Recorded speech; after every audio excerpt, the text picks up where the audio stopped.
All right, boom, we're on. Squeeze the Neck podcast. I got with me today Adam Martin, long time. Well, how long have I known you? I've known you forever and a day, I think. Time, yeah. And I just mentioned that he was in my corner one night for a bout and he forgot. So we've started well, haven't we? But I remembered.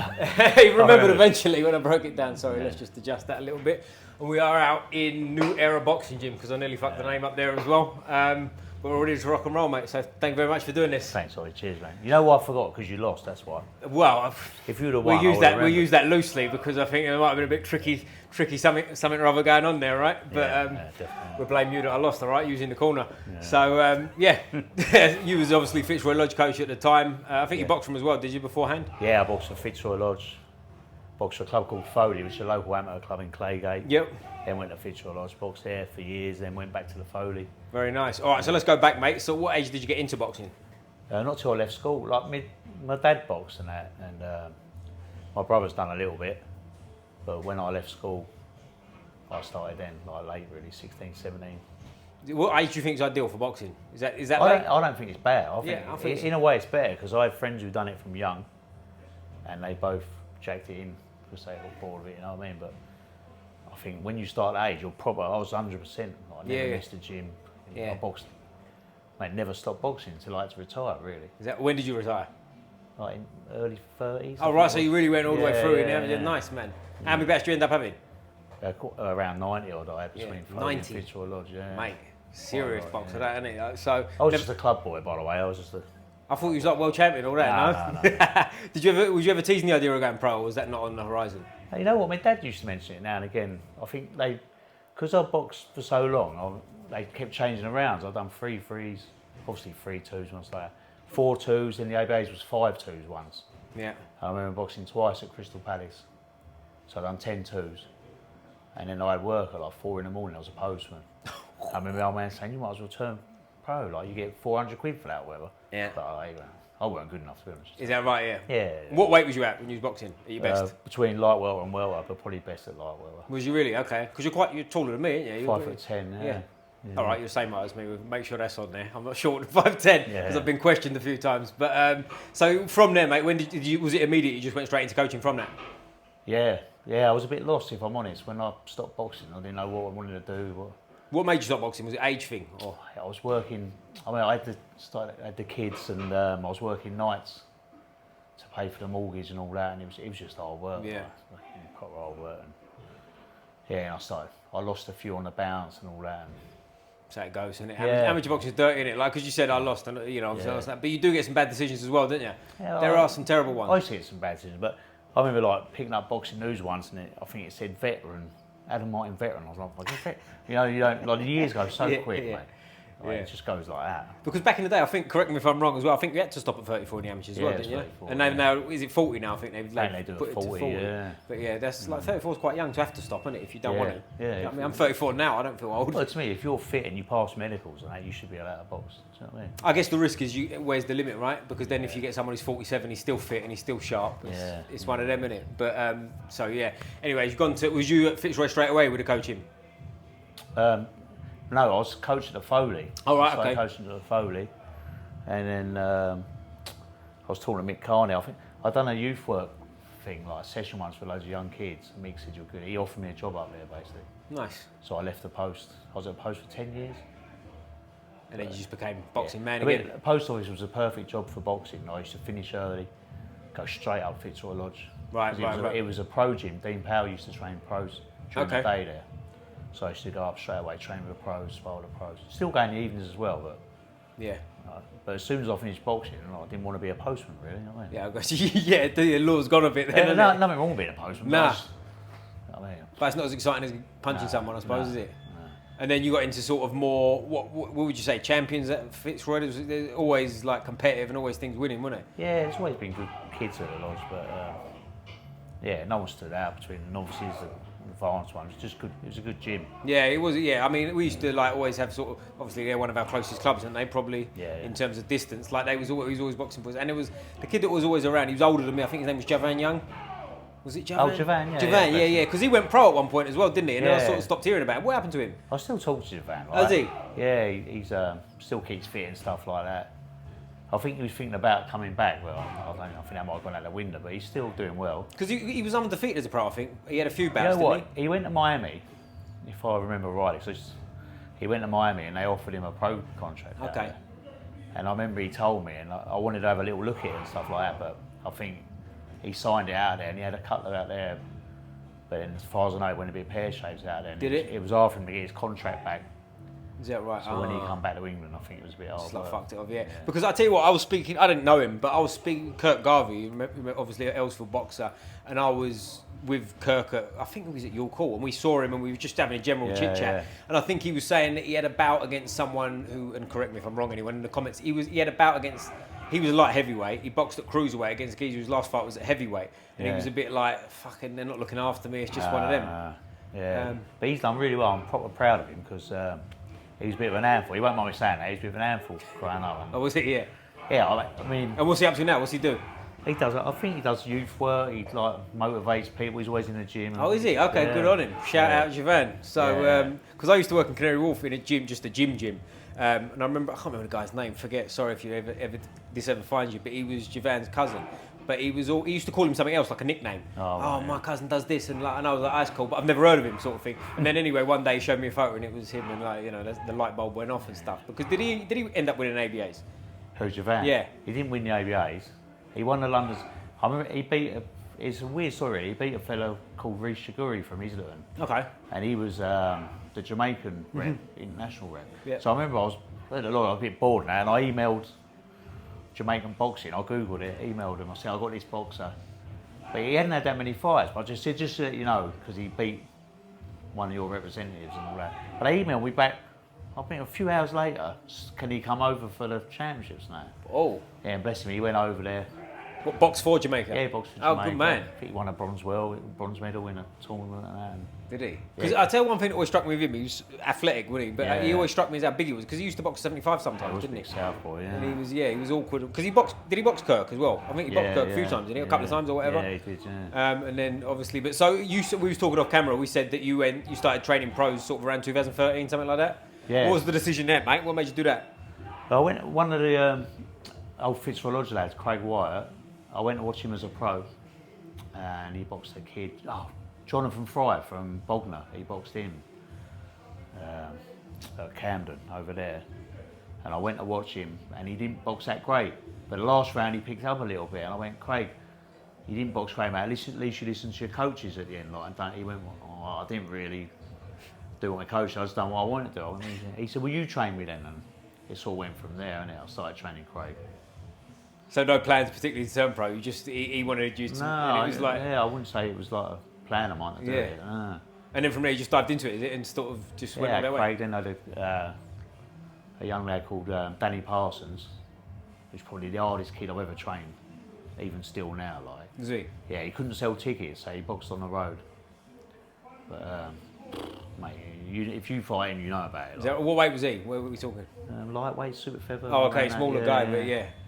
But he won. They used to have a thing called Masters titles. Yeah, that's right. Yeah, it was like a blue belt when it was like a funny. I'll be honest with you, like a bit Mickey Mouse. They're basically, I don't want to say it to anyone. I was going to say a few Masters got the ump for that one. But they brought them on. They brought them in to help promoters sell tickets for shows. You know, right? A title fight on there. Like Kurt won one, but little Danny Parsons, he won two, but he won them on the road as a away fighter. Right. Okay. Beat good fighters as well. Yeah. And, so I remember saying to Danny, it don't matter what I do in boxing, I'll have a world champion, hopefully one day. Whatever I do, I'll still be as proud as you, what you've done there, do you know what I mean? So we had to go all the way to Plymouth once. Plymouth? Oh, yeah. That's a great trip, that one, isn't it? I think Dan had like about 4 family members there, and it was a bit hostile in there. Like, and he knocked, Chris Hadaway was a lovely boy, but he knocked him spark out. Dan, like, did he? Spark out, and you could hear a pin drop, you know? Wow, yeah. Yeah, man. Get out of here alive, job. Yeah, it made it back obviously because we were telling the story about it. Yeah. But then, if we go from there, mate, sort of when did it become, or was it straight away? When did you sort of click in that you're a pro boxing coach and that was what you're going to do? Yeah, mate, I loved it. You know what I mean? Training like pros, I really loved it. But where I work as well, where I worked, I had a job. So when I went to lodge, I started doing youth work courses. I ended up doing a degree. I think I was training Craig. I'd done a distance learning degree, youth work degree. And I was matchmaking for the Fitzroy Lodge still, and it was. And I remember Sid Khan's when Mick passed away, Sid's been like that sort of person, you know what I mean? Yeah. Gives you, like, I speak to him most days, if I'm honest. And I remember him saying, "How'd you playing at it? Like, how could I ever send you a fighter when you're doing it around work and all that?" And even when Kirk Garvey boxed for the English title, I remember I had to sneak off work. It's funny, isn't it? Yeah, for the weigh-in, and they'd done photos and got like a camera out, and I was like, whoa, I'm meant to be at work. Yeah. I thought, this is shit, isn't it? And Yeah. I spoke to, thank God my wife supported, like, said, if you want to do it, do it. Like, Yeah, life's too short, isn't it? That's it. So I thought I'd go full time, and a good friend of mine, Paul Forrester, got the gym, and thankfully for him, like, having to go here full time, so it goes, isn't it? That's nice, mate, because you mentioned obviously Kirk Garvey. We're talking yeah. about there, Earlsfield club mate of mine. I known Kirk for a long time, and his brother Rob. Shout out Rob. We're trying to get you on here, mate. We'll sort that out at some point. Both talented lads. Like. Both talented, yeah. And they was like when I started, because they'd been doing it longer than me, obviously. But I think Kirk's about a year older than me, and Rob's a couple of years or whatever. Yeah. So they were sort of like become my mates in the gym, like quite quick type thing, you know. Yeah. I used to chat with them a lot, and like they're funny boys, aren't they? They got some funny stories and whatnot. Mate, Kirk's probably the most talented fighter I trained. Really. Is he? Yeah. Is that right? Yeah. I was going to ask you that later, but you kind of kiboshed that question early. But he's he was he won. Well, did he win one or two ABAs? He definitely won one. One, I think. He definitely won. And I think did he lose in a final once or something like that along those lines. So, yeah. And he was obviously part of the trio that won it for Earlsfield, wasn't he? The three of them together, Adolphe and Joe Joyce. Big Joe Joyce, obviously. More well known now. Was you there that night? I was there that night. I was there that night. I turned up late. I didn't have a ticket, and I had to again. Sid Khan. I had to ring Sid, and he was, you know what Sid's like, right? He was giving me, "Oh, you fucking like," and you got a ticket already. But anyway, shout out to Sid because he sorted me out with some tickets at your call, wasn't it? Which was nice. I was there the year before as well, actually, because there was you in the? I think it was Colchester the year before when Lou Adolphe was in a final. And he got robbed bad. I think the kid's name was Danny Phillips. Yeah, was that right? Yeah, and he got robbed badly that night, and then obviously won it the next year. But you say Kirk was the most talented you've seen. I think up close, I said to you before, Lou's the most talented I've seen up close in the gym. Lou's brilliant. They're all talented kids. I'm just talking, for pure talent. Because he was like one of them people that you'd spar with sometimes. You go, fuck, like, Jesus Christ, you can't, like, I've never seen any, anyway. But he's, he obviously went on. What did he win as a pro, Lou? Did he win anything, or did he box for a title, didn't he? Yeah, it's unbelievable that he never won nothing, really. Yeah, because I saw him recently. Shout out Lou again. We're trying to get you on here, mate. We was at a Fusion MMA event. He was there, and he was talking about having some, training and whatnot. And he's still fit. I mean, have you seen him lately? Well, mate, he's fit, yeah. he's like proper fit. But so take us from there, mate. Like with Kirk Garvey winning the title. Who was your first title after the Masters? You said that was the first one, but it was. Kirk, he won. He lost for a Southern area. Yeah, that's right. Then got off the English title next, and he beat Miles Shinkman for the English. That's right. Yeah. But one of the terms of the fight was that he had to defend it within a certain amount of time against Dex Spellman. Yep. And they won the purse bid, so we had to go to Scunthorpe. I remember this, yeah. Have you heard about that? Well, I got offered a ticket, but I was hanging on Scunthorpe. Lucky because go, innit? I don't know if you know his strength coach. It was a fella called James Daly. Yeah, do you know James Daly? I've known James. Does a bit of grappling and all that business. So we were just in the gym chatting, and I think Kirk come in there. I think he was training Kirk at the time. Something anyway, don't matter. But they were saying about, we got tickets. You want to cut? And I said, mate, I ain't going to Scunthorpe. I've never come across a show like that. I've never. Go and tell us. That's just hostile, but. Was it okay? But when we come out of the change room, I remember walking in there, and they were all standing up. And they were like that far away, and they were, you dirty Cockney bastard, you dirty Cockney bastard. And the ring was like on the floor, and they were like not that far behind us, you know what I mean? Like a Rocky film, like. Yeah, and Kirk Sport was all on like the balcony, and every now and again I had a little clock round, and like all the fans were looking up at there, throwing things up at them. A couple of people climbed up there. It was like a football. Yeah, it's only an English. Well, not only. I don't mean to play that, but English title. It's not a world title, right? But they were still going for it. Because this Dex Spellman guy, correct me if I'm wrong, didn't he box in his fight before a guy called Ashley something who ended up dying? Yeah. And it was like a whole to-do, wasn't it? And it was one of them. Sad, man. Because the guy who ended up dying actually won the bout, I think, which is a rare one. I think he won the bout and then died in the back. Ashley Westgarth, I think his name was. Something like that. But he was, it's a mad one that he died after winning, isn't it? But, that's the game. And he beat Miles Shinkman. I don't know Miles, but I knew his cousin Liam. Liam's a good fella. He's a cool guy. We used to work in a gym together. We used to take like a white collar sparring session. Me and him used to coach it, and that was in itself. We used to get blokes that was like, in their 50s, like having a tear up, and I mean like having a proper tear up, like they'd have fallen out in the office or whatever. Do you know what I mean? So that was fun. But what's going on with Kirk now? Is he's completely finished? Is he? Yeah, I think he's got a family and he's working, stuff like that. Oh, good on him. Nice. Because how was his weight cuts? Because he's a big boy, right? Yeah, you know what, like, because they didn't have all this bridge of weight or nothing like that. No. So he was a light heavyweight, but he was a big light heavyweight. So cruiserweight was 91 or whatever. Yeah. And he'd walk around 85. Is that all he was? But he'd have to get down to 79 for light heavyweight because he'd be too small to box. Yeah. Because he 6'3", Kirk, I suppose? Yeah, he's tall. He's like long. So he was stuck, and it was hard for him doing away. Yeah. But he obviously did all right, didn't he? And what went on after the Dex Bellman? Was that, or did he box again? No, that was it. Yeah. That was it. Yeah. What was the thinking there? He just had enough. Yeah, I think so. Yeah. Yeah. Just fuck that. Because again, the guy, I think Kirk started boxing at 6, didn't he? Like you said before. Like at a certain point, you've had enough, haven't you? Yeah. And he goes from there. So take us on from there, mate. Who's the next sort of like named fighter that people would recognise after Kirk? Or is there a lot of them? Yeah, I've had quite a few. Yeah. So I've had mostly they're all like small fighters. So whether people know them is another thing. But I had little Jamie Carley passed away, bless his heart. I've had some tough lads. Adam Barker, good fighter. Dan Moyley, obviously, who's still doing well now. He ain't with me no more, but he's still doing well. Yeah, loads of them. About 20 odd, I think. Yeah, and you said like one day, hopefully, you have a world champion. Anyone in the pipeline that we're looking at that might be the guy? No pressure. They're all talented lads. It's so hard. Like these lads, people they all think I try and put them off, but being a ticket seller, doing on small shows, it's tough life. It's a shit sport, mate. Yeah. It's a hard way to make a living as well. And people don't realise the level either, do they?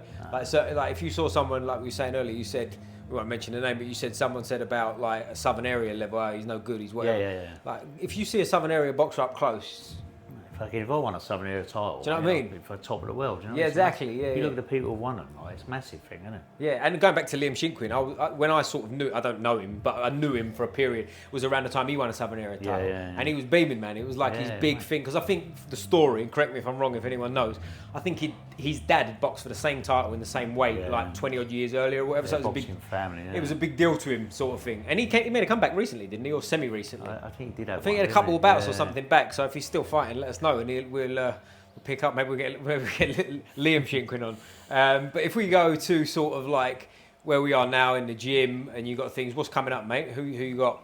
I've got Jermaine Brown boxing near the end of September on a Wasserman show at York Hall. Nice. That's Charlie Edwards is topping the bill. So that's quite.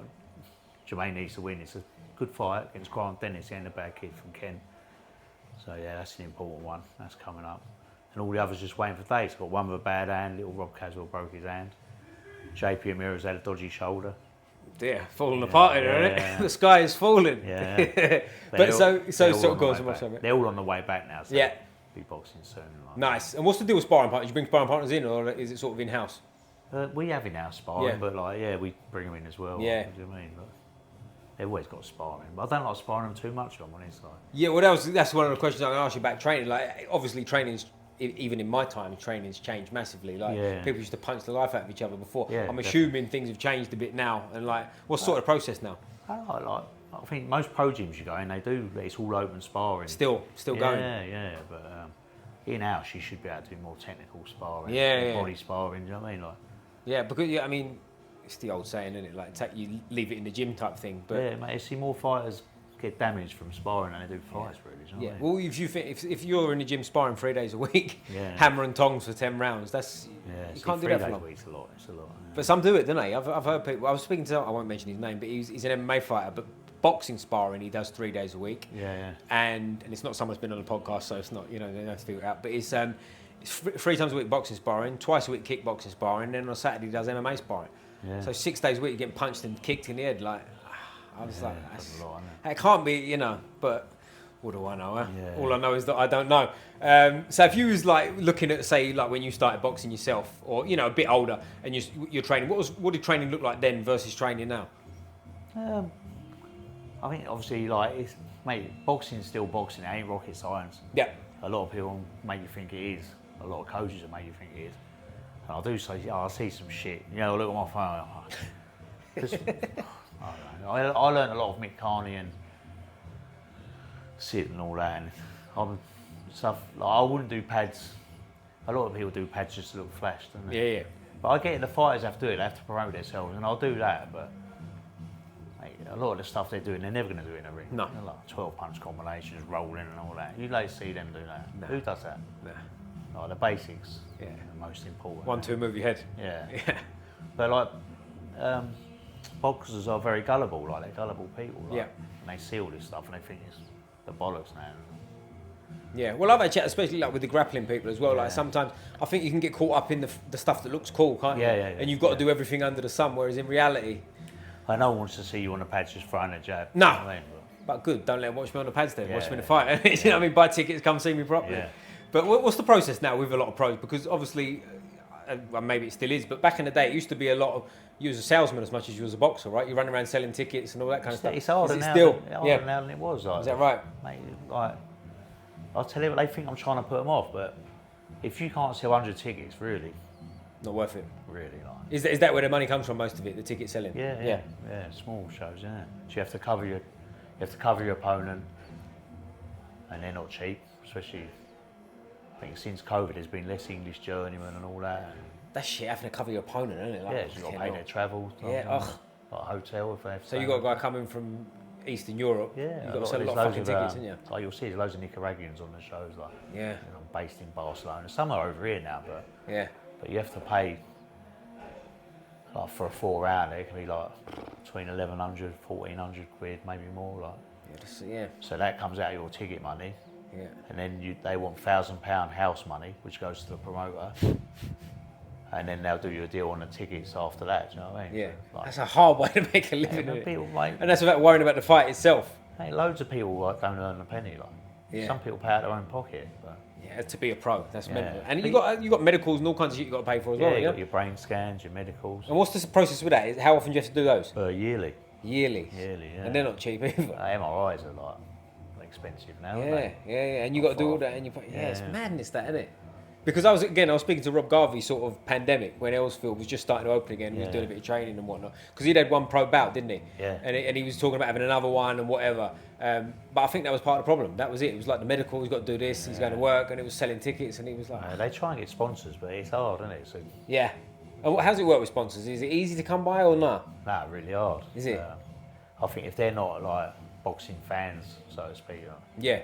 what are you going to get out of it? I mean, how many, not being rude, how many times have you seen a boxer with something on his t-shirt going, oh, I'm going to go and get something from it? I mean, it don't happen, does it? It's Nah. just, you've got to love the sport. It's normally like a local fucking plumbing shop or something, Yeah, isn't yeah, it? And they, yeah, like, you know, but it's, So what sort of level do boxers need to get to sort of when they can start just being a boxer type thing? I say all the small ones, like, sort of try and get the 10-0 around that. Yeah, Then is that hopefully- right? Okay. Yeah, then hopefully box with somebody else, or take a fight on a big show like a Frank Warren, a Hearn fighter, cause an upset and then get signed. That's how you got to look. Yeah.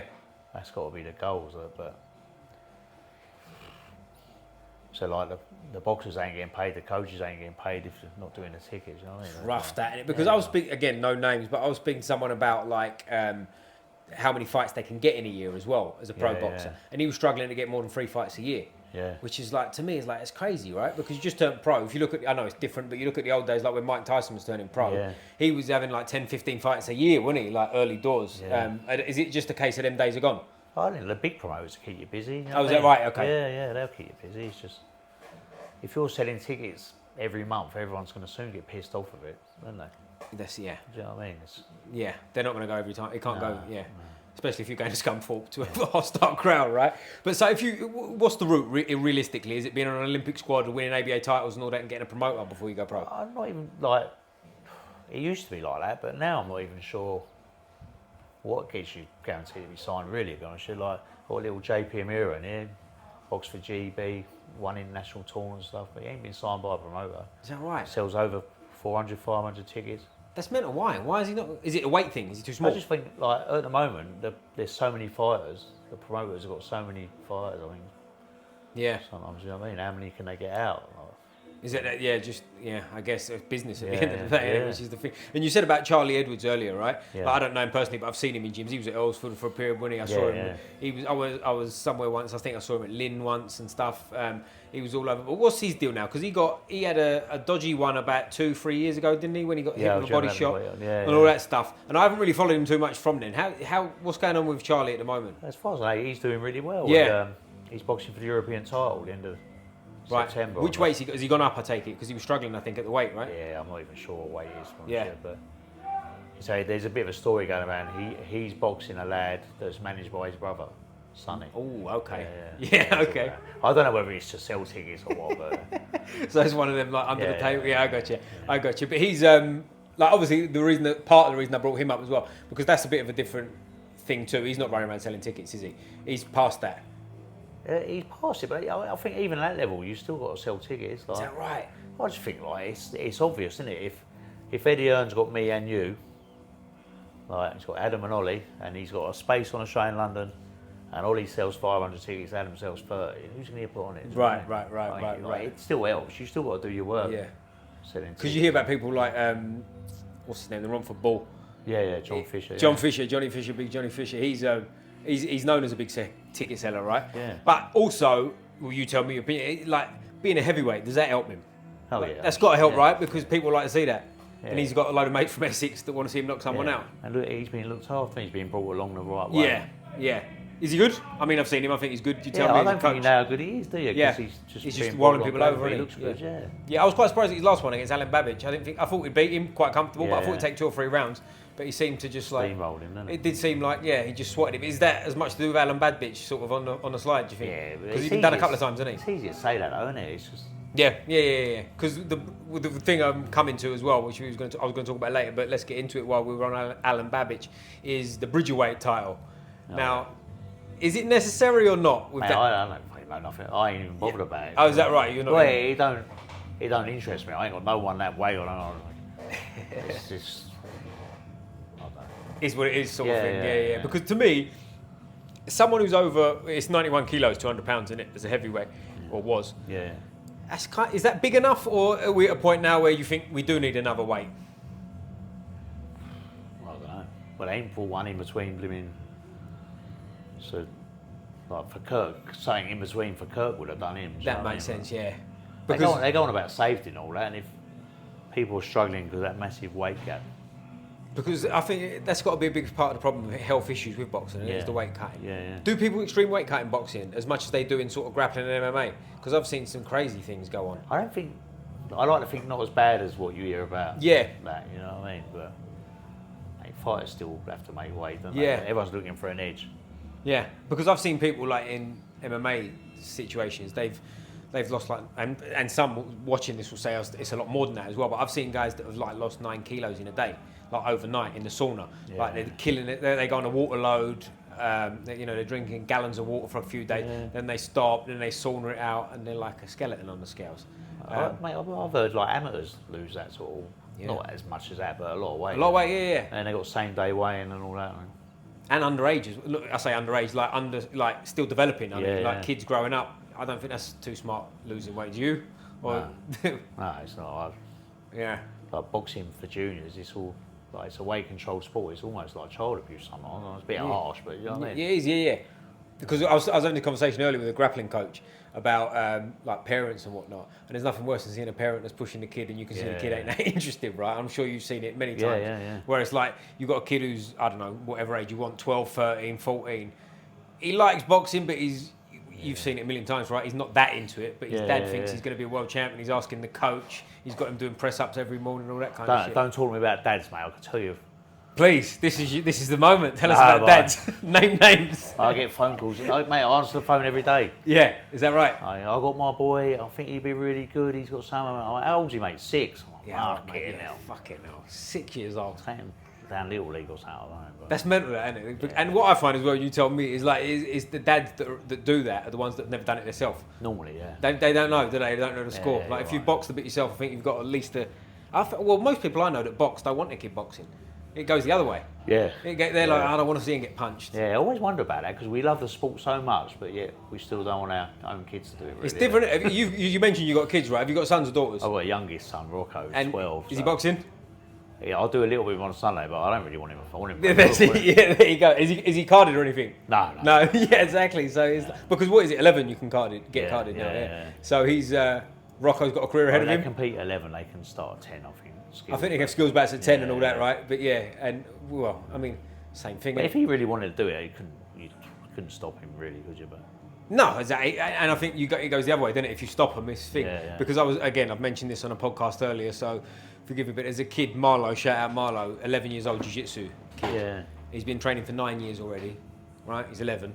And I watched him, I was teaching a class and I watched him, and it's like you're watching someone that's like, just born special, do you know what I mean? Right, you're looking at it and you're going, Jesus Christ, mate, this kid. So no pressure, Marlo, but go and win something for us.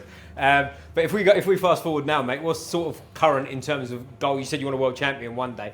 Is that something you can plan, or are you just hoping for a Mike Tyson character to walk through the door? I feel like now, so he's got me as a coach. I've got Paul Forrester who does like the strength and conditioning. Oh, nice. So okay, very forward thinking. We're not like old school running 10 miles in the mornings. I still call it old school-ish. Yeah. Well, I think that's the best. Yeah. But see, Paul's a year older than me at school, so he'll be 52 or whatever. I'm 51 then. Yeah. And he wouldn't tell you to do anything that he can't do himself. Still. And he's fit. He's a fit. But ask any of them out there now, Is that right? Yeah, good man. But I feel now like I can put a kid in a ring and they definitely won't lose because the other kid's fitter. Right. And okay. fit as kids, you know what I mean? Yeah. He's so fit, and it's, as you know, it's a big percentage of it. You know what I mean? Yeah, it's massive. The fitness, but if you're fit, I was going to say, I nearly said the rest is easy. It's not easy, but it makes makes everything else you do easy, doesn't it? Do you know what I mean? Yeah, mate. He can be more talented, but if you stick that pace on him, right? Yeah. Especially in the short round fights, sort of your 4s and 6 rounders, right? You can stick a pace on someone. Hard work beats talent when talent don't work hard. It's true, isn't it? It is true, yeah, 100%. But that brings me to the other point of it as well, because you can go the other way, right? In terms of overtraining. Yeah. If you come across that, like with people that just constantly overtrain, and you've got a smile, there's a name comes to your head, right? No, because like you talk to the fighters, you ask them to be honest, and do you know what I mean? Oh, it is. So it's very sort of run right. Yeah, and you got to listen to your body. Like if you really know, I know the blaggers and the fucking ones who are telling the truth. Do you know what I mean? Yeah. And you do get them, and you get to know the ones who are a bit hypochondriacs or whatever they are. But always got something wrong. You got to tell them fucking get on with it. But others, like, I mean, if Jermaine would never moan about fuck all, so if he does, then you know. He's hurting, yeah. I have a day off tomorrow. Do you know what I mean? You just got to use your brain, and it's common sense. Do you have a typical sort of set pattern? Is it like 6 days on, 1 day rest, or is it just play it by ear?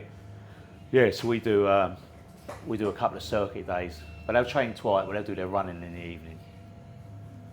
We do a couple of circuits. We do a Tuesday circuit, which is probably the hardest circuit going. A circuit Friday, which is hard as well. Yeah. And just split it up really, but you try and change it about, do you know what I mean? Yeah. Do you train sort of lightweight fighters different to heavyweight fighters? So if you've got a heavyweight and a featherweight in the gym, is there sort of a bit of a...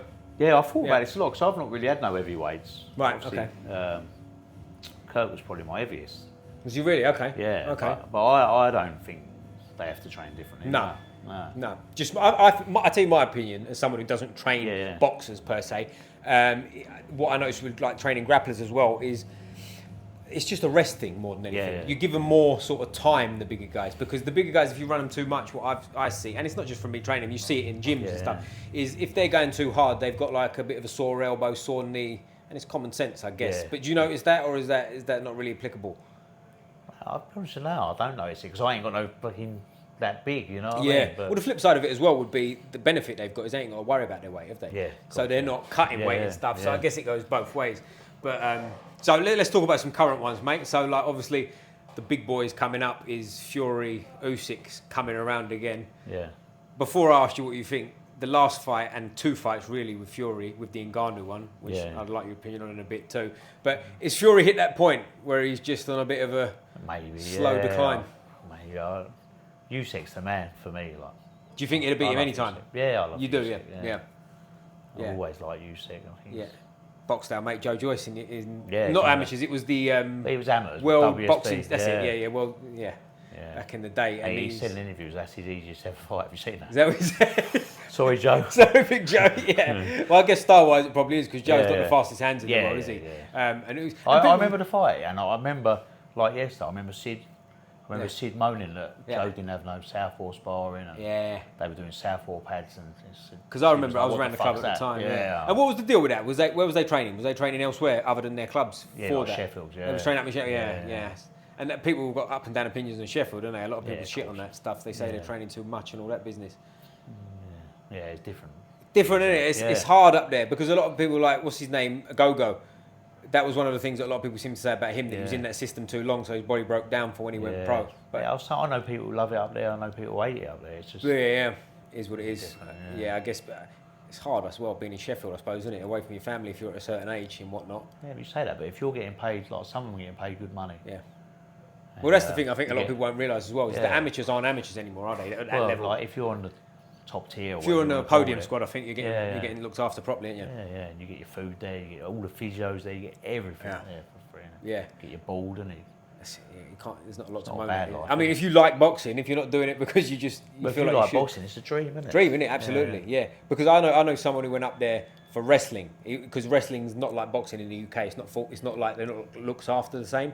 But he mentioned about going up there, and he said like compared to where they was, compared to the boxers, it was like a fucking 5-star difference. You know what I mean? Like the boxers were being looked after properly. But if we go back to Usyk, the knock on Usyk, or not knock, but a lot of people tend to say is he's too small. He's small, yeah. But he's 6'3", weighed in 100 kilos for his last bout. Yeah. How big do you need to be? Yeah, he's smaller, I suppose. Yeah, that's big enough to me, right? Yeah. If that hits you on the chin, you're gonna know. He's just talented, isn't he? He's so super talented. Yeah. He's super talented, and he's a lovely bloke, and all, isn't he? Like he seems, yeah. Well, what's funny about him, and people said, I know it's out there, but like he lost to Sean Porter in the amateurs. You heard that one, which is quite mental, isn't it? Which is a nice little story. But so I'm assuming from what we're saying so far, you think Usyk's gonna do him again? Yeah, I'd be surprised if he don't. Yeah. Do you think he just cleans up and beats everyone, Usyk? Yeah. Yeah, I do now after that. I personally think that watching the Fury versus Ngannou, I think he's slightly on the slide now. I think something. I didn't enjoy that at all. I thought it was a bit muggy. I thought it was terrible. Yeah, I thought it was because like obviously I'm a UFC fan too, right? I saw him go. I didn't think Ngannou had a prayer in the world in that fight, but then watching it, I think he actually won. I think he probably should have got the decision with that one. Yeah, it pissed me off. It shouldn't. Like, if you're a boxing fan, do you know what I mean?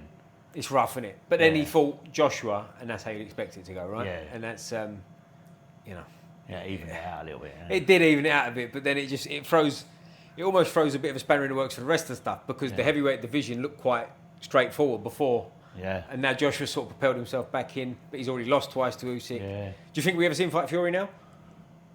They're still talking about it, aren't they? Yeah. Money talks, doesn't it? But Joshua looks like he's proper under Ben Davison. He's looking like different. He's coming around, yeah. He's still young enough as well, isn't he? I think he's only, what is he, 34, 35? Yeah. So he's got a bit of time. But I mean, Usyk's the top of the bunch by the sound of it. Yeah. So if we go back to the lower divisions, because my pick at the moment, and I'd like your opinion for pound, I put Gervonta Davis up there at the moment. I really like Gervonta. He's good. But a lot of people go, I don't know if he's, I personally think he could be number one pound for pound. Am I somewhere in the ballpark there or not? He ain't far off it, but there's so many of them. Especially America and all that, there's so many good ones, isn't there? Yeah. Terence Crawford's going. Yeah, it's hard to choose, isn't it? Yeah, because they're talking about Terence Crawford going and fighting Canelo. Yeah, I see that, yeah. Which to me is a step too far, isn't it? Or what do you think? It just gets a bit muggy, doesn't it? Fighting out weight. That much difference, I think, for sure, right? He's talking about going up to super middleweight. He's only had one fight at light middle, hasn't he? Yeah. And do you think he's got much of a prayer against Canelo? No. No, your short answer, no. Yeah, that's what I think.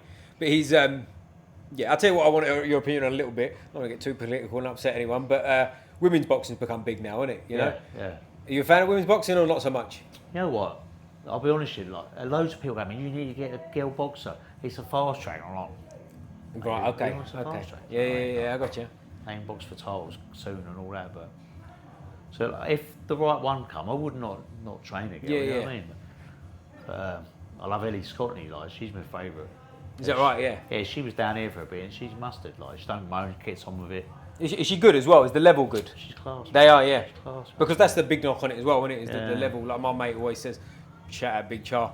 He always says, I don't watch women's boxing because I don't watch conference football. It's not, all right, mate, okay. But like, you see some of these bouts, don't you? Like they're complete mismatches. I think Natasha Jonas, when she won her first world title, she had a bad one, didn't she? Did you see the opponent where she sort of tickled the girl and she went over and it was just a bit I like. think I was there actually. Was you? Yeah, it was just a bit of a farce, wasn't it? But like there are some good, and especially again, I know you're not a UFC fan so much, but in the UFC, it's a lot more competitive and whatnot. I think the depth's still not there. There's more, but the depth. Well, there's a reality too that not as many women want to have a fight as men. It's quite as simple as that as well in the broad scheme of things. I think. You know. I think they're talking about British titles now and all that, aren't they? Is that right? Yeah. I think that's how it's going to grow, isn't it? And that will definitely make things going. But who's your sort of who do you think sort of the best fighters to watch at the minute, mate? Pro wise. What, men or women? Men.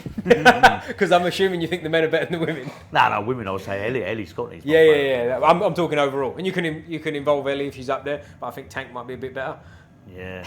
I don't know. I like all of them really. I watch all of them. Yeah. I ain't even got a favourite, if I'm honest. Is that right? Do you watch much boxing, or are you sort of too engrossed in it? I watch it. I try and concentrate on things that affect me.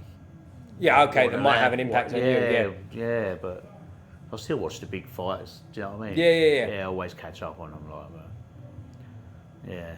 Because the Saudi thing's come in now, isn't it? So the thinking behind that, fingers crossed, is that a lot of the big fights start to happen because there's been obviously over the years there's been too many big fights that passed us by, innit? Even and the big, I know it happened, but Mayweather Pacquiao, which is we never got to see it really, did we? It didn't happen. Did you go to that one? What was that like? It wasn't a great fight, was it? Do you remember it? Yeah, of course, I got up, watched it, the whole deal. Mate, the build up, we're getting some stick. Look, what's going on here? The build Name up. and shame that man. That's Mr. H. Mr. H. Shame on you. But the weigh-in, mate, the event was unbelievable. The actual fight was a bit of a stinker. Yeah. Because the other one off the back of that was the Conor McGregor one as well. Yeah. Did you watch that? Yeah. See, Louis Adolphe sparred Conor. Yeah. Do you remember that? Yeah. Because I saw Lou, both sides of him sparring Conor. I just bumped into him near Aylesford Boxing Club actually, and he said, "I'm going out there," and I was like, "Oh, that's blunt." And then I saw him after, and he was like, "Yeah, I sparred with him, blah blah." But he said he weren't bad. He said he was good. He said he was bigger than he thought he'd be as well, and all that, you know. Yeah, very strong. And you're up against it fighting Mayweather, aren't you? Like that. But people knock him, and to me, like he got paid 100 million for that, didn't he? Like, what would you do? Is there anyone that's ever lived that you wouldn't fight for 100 million? Like, could have brought his mates for that. You know what I mean? Like these YouTubers now are earning more money than the pros now. Mental, yeah. Well, that's the bit coming up with it. We've got Jake Paul, Mike Tyson. Yeah. I'm assuming you're not a fan of that one. I'm not even interested. But H has got a YouTuber boxing next week. Has he? Okay. Danny Aarons. He's not a lovely lad, really lovely, and he trains hard. But he's boxing next week in Dublin, I think. And what's the level like? Well, I don't know, because he's boxing next professional footballer. I think it's both their first okay, fight, so legit, they're both in the same boat. Okay. But it's like 15,000 people, whatever, in the crowd. It's like, mental, isn't it? Man. Yeah. But he'll earn more money than any of them. Of course he will, that's what I was going to say. He'll get more money and he ain't running around selling tickets. It's easy to be bitter, isn't it? But it's a fucking... It is what it is at the end of the day, isn't it? What would you do if you was in that spot? It's one of them, isn't it? You know, it's tough, isn't it? You've got to see it from their point of view because they haven't come up in boxing. Yeah, so they don't see it the same as us, do they? You know what I mean? To them, I think until one of them... I shouldn't really say it, really, because he's fine next week, but until something bad happens to one of them... And the reality of it, I think, is it's only a matter of time before that, isn't it? Yeah. Before one of them does get hurt badly. Because... You've only got to get a KSI step in there with someone who's a bit, can box a bit, and it's going to be. But the thing that gets me is like David Haye, right? Have you seen David Haye around it? Now, David Hayes obviously been elite. Does he? But he's obviously been elite, right? Boxer, and he was talking about it was on, I don't know, it was on DAZN or whatever they were on. Someone can tell us in the comments. But KSI beat, I think it was that Joe Fournier guy. It was a fucking weird one. He hit with an elbow and he sort of moaned and whatever. But David Haye was on the mic after giving it like, tonight he really looked like a pro boxer. And you look at him and go, David, how bad you need a pound note, man? Like, come on, bro. Like, what's happening here? Like, it was terrible. But we're not stupid, are we? No, I know exactly. But Joe Fournier's his mate, I think, isn't it, David? Yeah, a bit weird. Because he did a bit of a dance around with him and got paid for that, didn't he? But I like David, but Joe Fournier's a bit of a strange one. Yeah, strange cat by the sound. When he was boxing, I remember I put Kirk's name forward to fight him. Yeah, I know someone else. No chance. Yeah, I know someone else who put their name forward to fight him. He won't remember saying. Do you know Ian Streets by any chance? What's your name? Ian Streets. He does he's a coach more now, but back in the day he was on I don't think he made the Olympic team, but he was on the Australian Olympic team. Okay. And he, he could box. He was box. I've done some stuff with him, and he's just a lovely fella. So Ian, if this gets you, mate, top man. What do they say no? Yeah, no thanks, but no thanks. You know what I mean? Or just completely ignored him or whatever. It's like one of them. But is what it is, isn't it? Is what it is. But if you was to sort of, well, let's talk about the Tyson fight. Tyson's nearly 60, man. What do you think? Has he got a chance or what? But you won't believe me. I won't even look at it. No, it's hard to see. I see little clips, but I don't even watch it. Yeah, because it's tough to see, isn't it? So I honestly ain't bothered. Not going to watch at all. Yeah, it don't interest me at all. Not one bit. Because that's my boxing idol, Tyson. That was the guy to me. I don't know what age did you say, 50. 51. 51. Yeah. So you would have seen Tyson's prime. It was before my life, really, wasn't it? But I remember watching him fight Frank Bruno live and all that. Tough night for old Frank. But how good was he in his prime? Watching it at the time. Oh yeah, brilliant. Everyone was just fearful of him, wasn't they? Yeah, of course. Yeah, lost before they got in the ring, really. But when we was out in Vegas, I went to see him get a glove signed. Is that right? Yeah. How big is he? I remember not being disappointed in him a little bit because fucking hell. He had these old pair of trainers on, these trousers that were hanging up here. And I went, I say, Mike, do us a favour, can you sign it to my boy because he only puts his name on it. So and he was like, I'm not allowed. I went, mate, you're Mike Tyson, you do what you want. He went, I'm not allowed. Oh, fuck. And I remember thinking, fuck. When was this? The Mayweather Pacquiao fight. So he's probably in that period where he's a bit doped out, wasn't he, for a while? He was sort of sat in a chair, tranquilised, wasn't he? Yeah. Cause I don't know if did you watch the Joe Rogan podcast by any chance? Nah. So he did 2 with Joe Rogan. So when he was getting ready for the exhibition with Roy Jones, he did one sort of whenever it was before that had been signed, and he was kind of. I'm exaggerating a bit, but he was a little bit kind of like. Jermaine listens to some. I think it might be Sorry, that. mate, we've got a thing on there. What's going on? Yeah, we're carrying on. Sorry, guys. There's a message on the screen. We're all good. Jermaine listens to some podcasts where he's stoned, like stoners. Well, this one, the one before, he was kind of slow, and he told him, I don't train because, I might be exaggerating a bit, but you get the idea. He was a bit like, I don't train anymore because it wakes my ego up. I don't need that. But then he went back, I think it was 8 or 10 months later when he's getting ready for Roy Jones, jacked again, and he was all kind of switched on, and it was like a different fucking, because, switch, isn't it? Yeah, I mean, there's the famous stories when he was in UK, right, when he's supposed to have chinned Frank Warren and all that stuff. Oh, right, yeah. And he was, whatever, right, but that was my boxing idol, so I definitely want to see him beat Jake Paul. I probably won't watch it live, but I'll be keen eye on it. When you was growing up, mate, who was your sort of boxing, who was your idols? I don't know, growing up, but obviously loved all the Hagler, Marvin Hagler. Right. All them lot, though, to be honest, Who was the best out of them for, by the way? I preferred Hagler. I think Hagler was my favourite out of them, yeah. Just his personality. Yeah. And I think he beat Leonard. I know we're going way back in the day. Don't fucking start one off on that. Let's start. I need comments, bro. I need followers. Did he beat Leonard or not? Yeah, it was close, wasn't it? Did he beat Leonard or what? I prefer Hagler, put it that way. Adam said he beat Leonard, how about that? But yeah, so I like Hagler, but... I loved Arturo Gatti. He weren't the best technically or nothing like that, but... Didn't matter, did it? I loved him. Yeah, I loved him. Have you seen that Legendary Nights programme? It's yeah. That's brilliant, yeah. I thought that was... I actually remember, I was in Fitzroy Lodge shadow boxing once, and Gatti used to do this thing with his feet where he brought the front foot to the back like that. And I remember I was doing that, and Mick kind of was like, the fuck you doing with your feet? I went, Gatti does it, Mick. He went, you ain't fucking Gatti. Gatti, yeah. Do you know what? It's funny, I'm laughing. I had exactly the same, I don't know if you remember this, Sid. I had exactly the same situation come up, but not Gatti. I did something with my hand. I put my hand down a certain way, and Sid went, what the fuck are you doing? I went, Roy Jones does it. He went, you ain't fucking Roy Jones, you know? But okay, let's go pound for pound. Who's the best fighter that's ever lived? Let's go extreme. Fucking hell. I like Muhammad Ali, obviously, innit? Yeah. There's so many, isn't there? There is, yeah. But Ali's probably my favourite. Really? He's the number one. Do you think he'd have beat anyone at his best? Yeah, definitely. You do? Yeah. Even a prime Mike Tyson type, you think he'd have done him? Oh, he boxed Tyson's ears off. Do you think so? Yeah. Yeah. You do, yeah. The only reason I'll go on that one is because he had trouble with Joe Frazier, style-wise. Do you know what I'm saying? Yeah. I think that style would have been... we're all biased, and we've all got heroes. Like, for my age, no one's going to tell me Tyson wouldn't have beat him. But it is what it is, isn't it? And pound for pound, for anyone who's interested in my opinion, even though it's Adam's time, I'd go Roy Jones. He's the best I've ever seen. Yeah, in his day. Yeah. Am I somewhere near the money or not? Because you're looking at me like I'm a bit silly with that one. Yeah, it's weird, isn't it? Like, Roy Jones was brilliant, isn't it? Like, brilliant, but he was never my cup of tea. Is that right? Yeah. Just because of the way he was? Yeah, maybe, style-wise. Yeah. But he went on far too long as well, didn't he? Yeah. He boxed last year, didn't he? Did you see that? Against the fucking UFC fighter with 54 years old. He's coaching quite a few English lads now, isn't he? Yeah, well, he was on the Eubank thing at one point, wasn't he? The junior, which is, I think it seems like they fell out. I don't know what the story is. He helps Archie Sharp and a few of them. But oh, does he? Archie Sharp, okay, yeah. I don't know him personally. I've been in gyms with him. I've seen him about a bit. He's younger than me, isn't he? But how's he doing now? Because he was undefeated last I saw. He got beat last time out. He got beat last time out? Recently by Ryan Garner, who's a good fighter. Is he? Okay. What level's he at? Is he sort of world level now? Yeah, they're not far off it. Yeah, fringe, They're not far off it. Yeah. Because he was like, when I saw him in gyms, he would, I would have probably been about 22. So how old's he now? Do you know? Late 20s, I suppose? I ain't got a clue. Yeah, he might have been, he was probably about 17, I would have said, something like that. But he was like real light, obviously, and small, but he used to ping around and move, and he was like one of them that caught your eyes. And there's another fellow, I can't remember his name, that was in the gym. Doesn't matter anyway, but it's good to see. I tell you what, it does make me feel like when they're coming up to that age, it makes me feel fucking old, man. Like when you see people like we see. Yeah. Well, we said about like Kirk and stuff, and he's similar age to me, he's retired and all that, and I go, wow, those are whatever. But before we finish up, mate, I always have a bit of fun with people when we talk about football. Football. Who's your football team?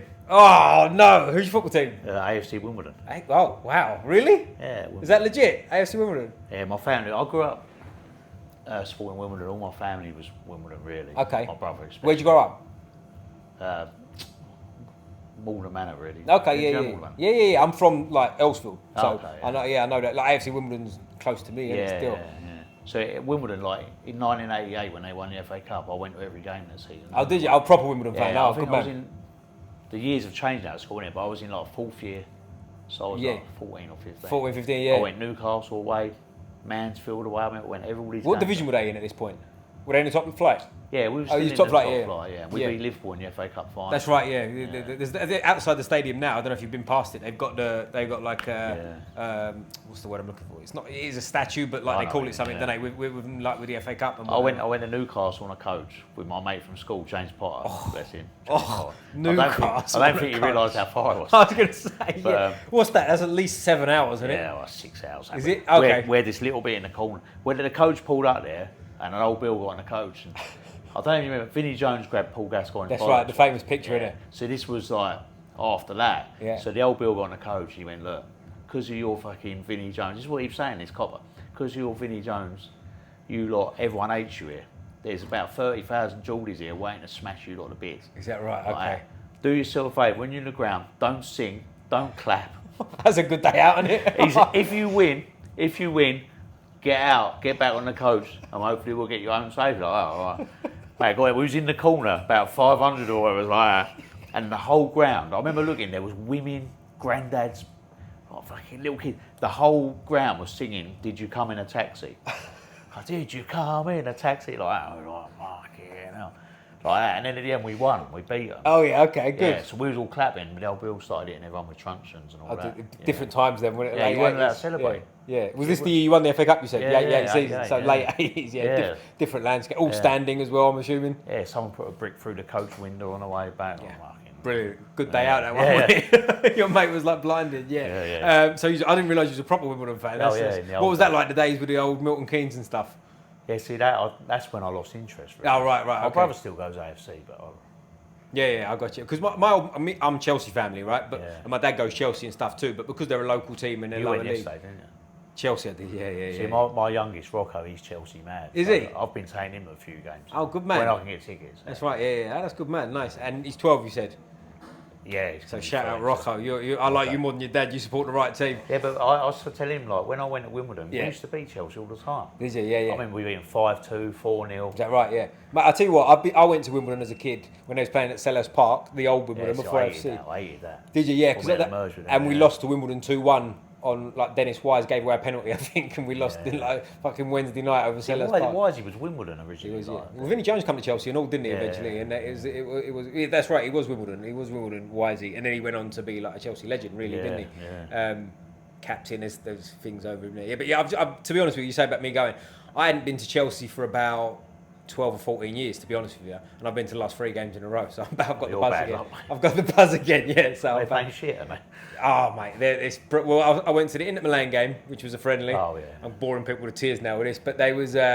They played quite well, just can't score. Literally couldn't score. Against Man City again, didn't do bad, couldn't score. Man City, so that was whatever. And last night we won 2-0, but it's against the team that struggled, didn't they? mate, struggled hardcore. But so are we on the vibe of you're sort of an adopted Chelsea fan now? Is that what's going on? It's like, because of Rocco, I want him to win. Yeah, what brings him to supporting Chelsea? Is it just because that's where he's at? Like I think his sister's at Chelsea or whatever. And yeah, Brilliant. Good man. Well done, Rocco. Shout out, I Rocco. took him to one Wimbledon game, but he found it hilarious, kept laughing and that. Yeah. Well, the problem is now with social media and stuff, like if you go to a lower league team, he's like, well, what's this nonsense, isn't he? But yeah, before we finish up, mate, anything you want to shout out? Any fight dates we got coming up that people should be aware of and where they can get tickets? Jermaine Brown, 27th September, York Hall. Boom. So you can get them off Jermaine and tickets. Nice.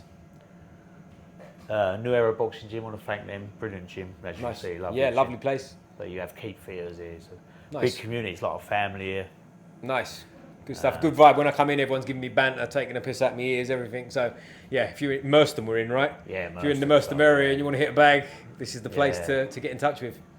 Yeah, that's it. Nice. And what we'll do is if he's happy with it, we'll put Jermaine's Instagram below just so you can get tickets off him and whatnot. Cheers, mate. We'll put Adam's and the gyms below and stuff like that. But Adam, thanks a lot for doing this, Cheers, mate. Really mate. appreciate Thank you, mate. Ollie. Top man. As we finish, we always put a fist up like this, squeeze the neck, boom!